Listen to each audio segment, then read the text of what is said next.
Hello friends, I am Simran. Welcome back to my YouTube channel. हमने पिछली video में exercise 5.4 करी थी, ठीक है। आज हम करेंगे एक्सरसाइज 5.5।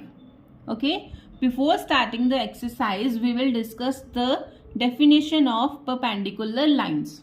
ठीक है, हम पहले ये देखेंगे कि परपेंडिकुलर लाइंस क्या होती है। Okay, when two lines intersect and the angle between them is right angle। जब कोई भी टू लाइंस जो है वो आपस में इंटरसेक्ट करती हैं, ठीक है, और उनके बीच में जो एंगल होता है राइट एंगल होता है, then lines are said to be perpendicular. उस टाइम हम उन लाइंस को क्या बोलते हैं? परपेंडिकुलर। ठीक है, टू लाइंस इंटरसेक्ट कर रही हैं और इंटरसेक्ट करने पे दोनों में एंगल कितने डिग्रीज का बन रहा है? 90 का। तो वो कौन सी लाइंस होंगी हमारे पास? Perpendicular lines. Okay, if a line AB is perpendicular to CD then we can write it like that। ठीक है, अगर हमें लिखना हो कि AB is perpendicular to CD तो हम उसको ऐसे लिख सकते हैं। ठीक है, ये परपेंडिकुलर का साइन है। ये क्या है हमारे पास? ये लाइन सेगमेंट CD है, ठीक है, और AB क्या है? इसको इंटरसेक्ट कर रही है, तो और कौन सा एंगल बना रही है? राइट एंगल बना रही है। ठीक है, तो क्या है ये? AB जो है वो CD के ऊपर परपेंडिकुलर है। Okay, now let us start with the first question of exercise 5.5। which of the following are the models of perpendicular lines। हमें बोला है कि इनमें से कौन से जो है वो परपेंडिकुलर लाइंस हैं, ठीक है, और कौन से नहीं हैं। Okay, the first one is the adjacent edges of the table. जो टेबल के एडजेसेंट एजेस हैं क्या वो परपेंडिकुलर होते हैं? अब एडजेसेंट एजेस कौन से हो जाएंगे? ये वाले हैं, इस तरह से। ठीक है, टेबल ऐसे होता है हमारे पास। अब ये टेबल है, इसके एडजेसेंट एजेस कौन से होंगे? ये वाले। ठीक है, अब ये वाले क्या परपेंडिकुलर होंगे? हाँ जी, परपेंडिकुलर होंगे। यहाँ पे ये लाइन जो है वो इसको इंटरसेक्ट कर रही है और एंगल कितने का बनेगा? टेबल में 90 डिग्री का ही बनेगा। तो ये क्या है? परपेंडिकुलर है। तो यहाँ पे लिख देंगे perpendicular. Now B part, the lines of railway track. Railway track आप सबने देखा होगा, ठीक है। रेलवे ट्रैक में क्या होता है? पैरेलल लाइंस होती हैं जो कभी भी आपस में मीट नहीं करती, ठीक है। और इंटरसेक्टिंग लाइंस कौन सी होती हैं? जो आपस में मीट कर जाएं। परपेंडिकुलर के लिए हमें क्या चाहिए? इंटरसेक्टिंग लाइंस चाहिए ना। इंटरसेक्टिंग लाइंस होंगी और एंगल कितने का बनेगा? 90 का। लेकिन रेलवे ट्रैक पे कौन सी होती हैं? पैरेलल लाइंस जो कभी मीट ही नहीं करती। तो ये क्या आ जाएगा? Not perpendicular.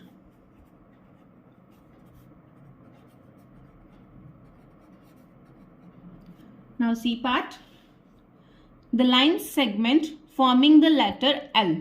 वो लाइन सेगमेंट्स जो L लेटर को फॉर्म कर रही हैं। अब जब हम L लेटर लिखते हैं, L लिख रहे हैं हम, ऐसे L लिखा हमने, ठीक है, एक लाइन जो है वो दूसरी वाली को इंटरसेक्ट कर रही है और एंगल कितने का बनेगा? 90 का ही बनेगा। तो ये क्या आ जाएगा हमारे पास? परपेंडिकुलर।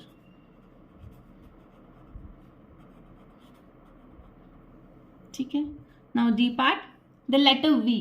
जब हम V लिखते हैं ऐसे लिखते हैं, ठीक है। अब यहाँ पे टू लाइंस इंटरसेक्ट तो कर रही हैं, लेकिन क्या इनमें 90 का एंगल आ रहा है? नहीं आ रहा है।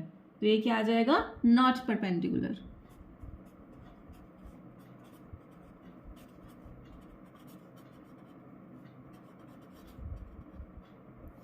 Okay, now question number 2, let PQ be the perpendicular to the line segment XY।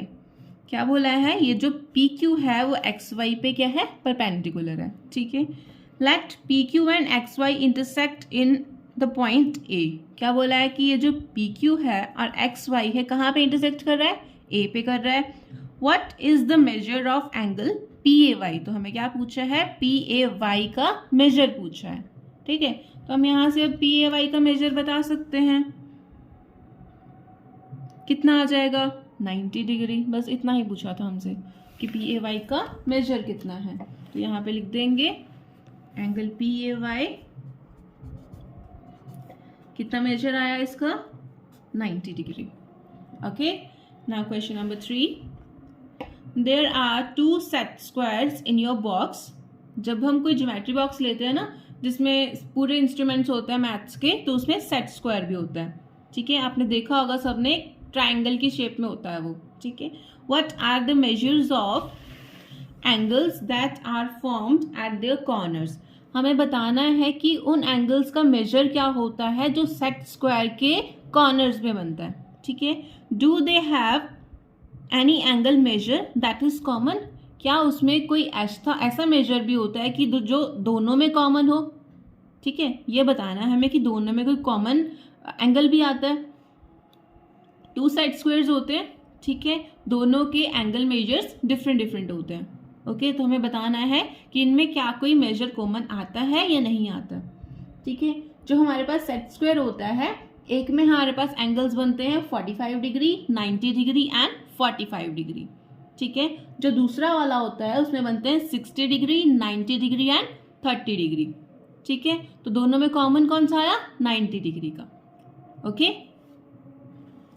I hope आप सबने सेट स्क्वायर देखा है। अगर नहीं देखा तो आप सबके पास ज्योमेट्री बॉक्स होगी जिसमें सारे मैथ्स के होते हैं इंस्ट्रूमेंट्स। ठीक है, तो आप उसमें चेक कर सकते हैं। ट्राइंगल की शेप में 2 दिए होते हैं उसके अंदर। ठीक है, उसमें रूलर होता है, कंपास होती है, सेट स्क्वायर्स होते हैं। आप उसमें जाके चेक कर सकते हैं। ओके, तो यहाँ पे लिख देंगे 1 set square has 45 degree, 90 degree, 45 degree and other set square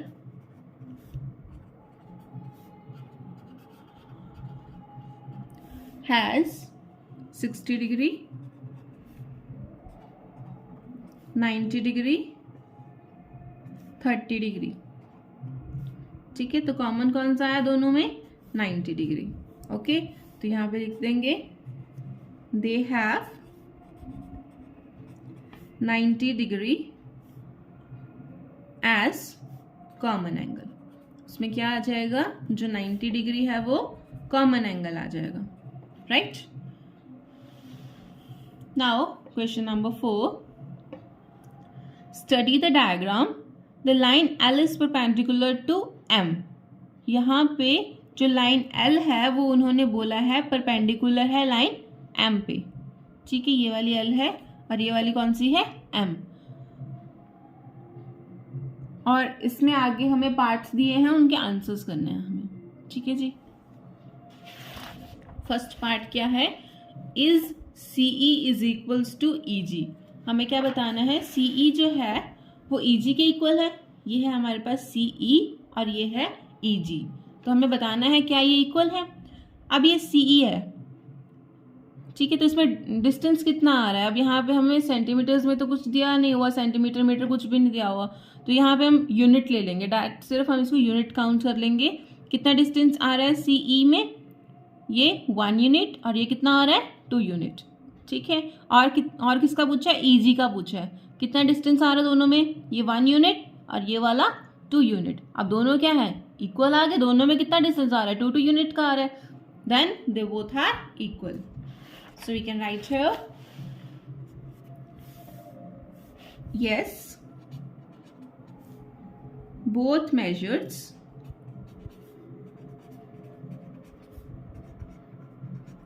to unit।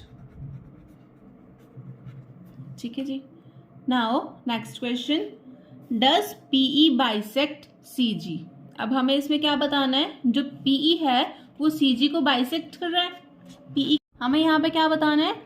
PE bisect CG। ये है हमारे पास PE और ये है CG। ठीक है, अभी अभी हमने बताया था कि CE और EG में जो डिस्टेंस आ रहा है वो कितना आ रहा है? 2 यूनिट्स का आ रहा है। सेम आ रहा है ना, तो दोनों इक्वल थे। ठीक है, और ये PE दोनों के सेंटर में आ रहा है। ठीक है, बाइसेक्ट क्या होता है? कि एक लाइन को 2 इक्वल पार्ट्स में डिवाइड करना। तो PE जो है वो CG को इक्वल पार्ट्स में ही डिवाइड कर रहा है। दोनों का डिस्टेंस क्या आ रहा था हमारे पास? 2 यूनिट ही आ रहा था। ठीक है, तो हम यहाँ पे लिख देंगे यस, यही पूछा था, डज PE बाइसेक्ट CG, तो यस लिख देंगे। क्यों? because CE is equals to EG. Okay, now C part. Identify any two line segments for which PE is the perpendicular bisector. हमें क्या बताना है? टू लाइन सेगमेंट्स बतानी है जिसमें PE जो हो वो परपेंडिकुलर बाइसेक्टर हो. Okay, PE, this is PE, this one PE. हमें बताना है कि कौन सी लाइन सेगमेंट्स में ये जो PE है वो परपेंडिकुलर बाइसेक्टर है. ठीक है, तो चेक कर लेंगे हम कौन कौन सी लाइंस आ रही हैं. DF, इसमें क्या आ रहा है? परपेंडिकुलर बाइसेक्टर आ रहा है. यहाँ पे भी 1 यूनिट है, यहाँ पे भी 1 यूनिट का डिस्टेंस है. ठीक है, तो ये क्या है? DF जो आ जाएगा. DF लाइन सेगमेंट है जिसपे क्या है? PE जो है वो परपेंडिकुलर बाइसेक्टर है. और कौन सा आ जाएगा? CG, यहाँ पे 2 यूनिट्स, यहाँ पे भी 2 यूनिट्स. और कौन सी आ सकती है? BH. ठीक है, यहाँ पे कितना डिस्टेंस आ जाएगा? 1 2 3 यूनिट्स. यहाँ पे भी कितना आ जाएगा? 1 2 3 units. So we can write here कौन कौन सी लाइन सेगमेंट्स आई हैं? DF, CG and BH. ठीक है, these are the line segments for which PE is the perpendicular bisector. Okay, now D part. Are these true? हमें पूछा है कि ये जो है ट्रू है या फिर नहीं. First part, AC is greater than FG. ये है AC. ठीक है, और FG क्या है? ये है FG.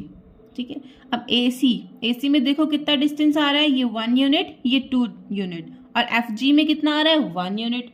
उन्होंने यही बोला था AC जो है वो FG से ग्रेटर है, तो ये क्या आ जाएगा? ट्रू आ जाएगा. So we can write here true. Now second, CD is equals to GH. ये है हमारे पास CD और ये है हमारे पास GH. ठीक है, दोनों में डिस्टेंस कितना आ रहा है? 1 यूनिट का आ रहा है. ओके, तो हम यहाँ पे लिख देंगे ये दोनों क्या है? इक्वल है. तो स्टेटमेंट क्या हो जाएगी हमारे पास? ट्रू हो जाएगी. Right. Third part, BC is less than EH. हमें बताना है BC जो है वो EH से छोटा है. BC देखेंगे कहाँ पे है? BC और EH ही है EH. BC में डिस्टेंस कितना है? 1 यूनिट का. और EH में कितना है? ये है EH. कितना डिस्टेंस है इसमें? 1 2 3 यूनिट्स का डिस्टेंस है इसमें. ठीक है, स्टेटमेंट में क्या बोला था? BC is less than EH. BC में 1 यूनिट आ रहा है, EH में 1 2 3 यूनिट्स आ रहा है. तो BC क्या हुआ? छोटा हुआ. तो यहाँ पे ये भी क्या आ जाएगा हमारे पास? True. Okay, in this video we have discussed exercise 5.5. In the next video we will discuss the next exercise. Till then, take care. Goodbye.